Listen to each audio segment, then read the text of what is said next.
जो मुसलमानों के दौर में मदीना की रियासत में जो माइनॉरिटीज को प्रोटेक्शन थी, जो उनके हकूक थे, आज आपको डेवलप्ड वर्ल्ड में नहीं मिलते। तो इसका मतलब क्या है कि रहमतुल आलमीन इंसानियत को इकट्ठा करने आए थे, तकसीम नहीं करने आए थे, नफरतें नहीं पैदा करने आए थे। और इसलिए मैं पाकिस्तान को वो मुल्क समझता हूं कि हमने भी उधर पहुंचना है। हमारी अक़लियतें बराबर के शहरी हैं, कानून के सामने वो बराबर हैं। हम वो मुल्क बनना चाहते हैं जो इंसानों को इकट्ठा करेगा। हम वो फॉरेन पॉलिसी लाना चाहते हैं जो किसी के साथ जंग में शरीक नहीं होगा, लेकिन अमन में हम सबको इकट्ठा करने के लिए तैयार हैं।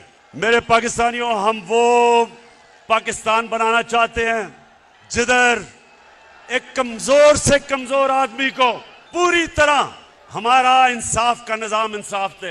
आपको पता होना चाहिए क्या मगरब में प्रोपेगेंडा होता है कि जी मुसलमानों के माशरे में औरतों को हकूक नहीं मिलते। मगरब के अंदर औरतों को विरासत के अंदर हिस्सा 100 साल पहले मिलना शुरू हुआ, उससे पहले नहीं मिलता था।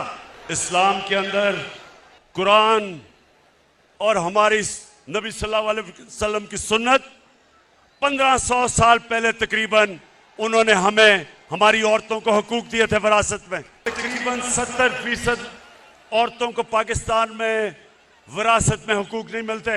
हमने अब कानून लेके आए हैं कि औरतों को रियासत उनकी विरासत के अंदर, उनकी इनहेरिटेंस के अंदर जबरदस्ती उनको पूरा उनका हक दिलवाएगी।